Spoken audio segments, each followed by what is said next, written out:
Have you ever really thought about that chunk of time students spend at school before the first bell even rings?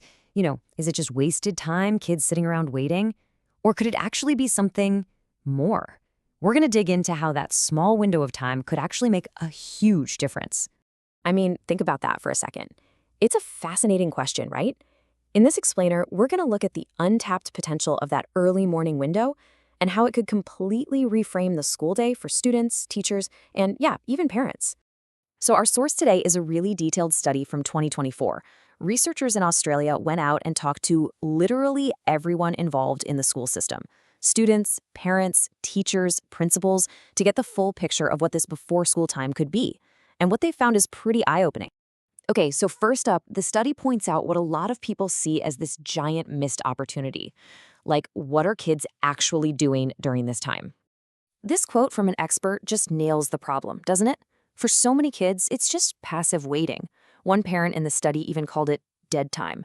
But as this expert says, it could be the perfect moment to get kids energized and ready for the day ahead. Let's keep going, because when schools do use this time for some kind of physical activity, it turns out the benefits go way, way beyond just burning off a little energy.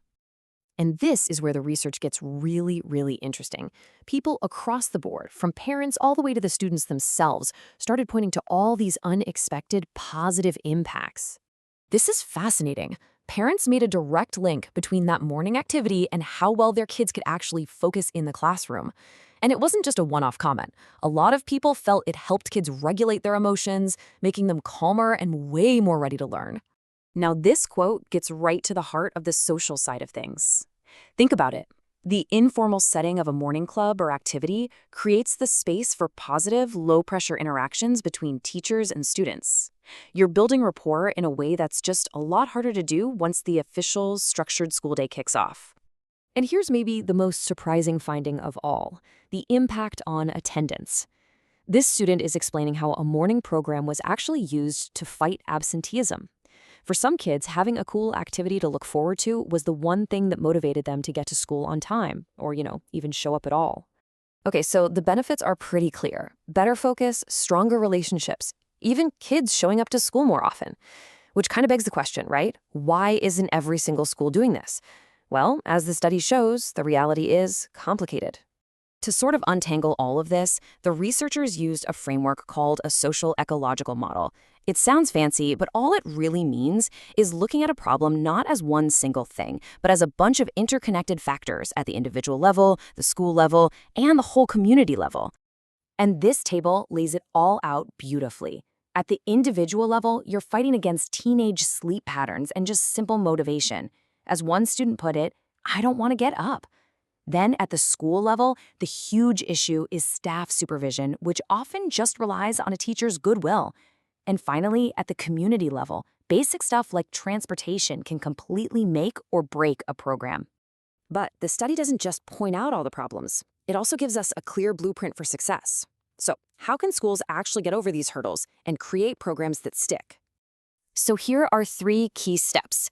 First, one size definitely does not fit all. You've got to offer variety. Older students might want a gym session instead of a competitive game. Second, empower the students. Get them involved as leaders.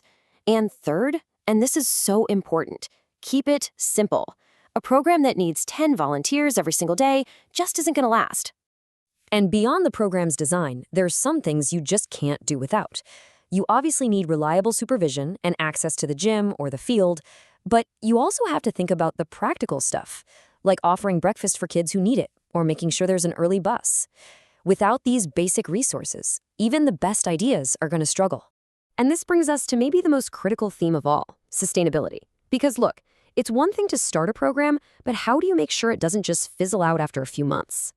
The study points out something we can call the hero-teacher problem. We've all seen it, right?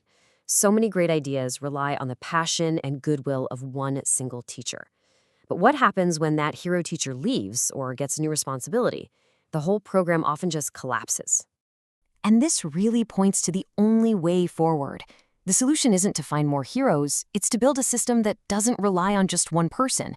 By getting parents, community groups, and local partners involved, you share the load. And that's what makes a program resilient and a true part of the school's culture. So we're left with this central question. The research is crystal clear that a partnership is the only way this works. But who has to make the first move to turn those 30 minutes before the bell into the most valuable part of the school day?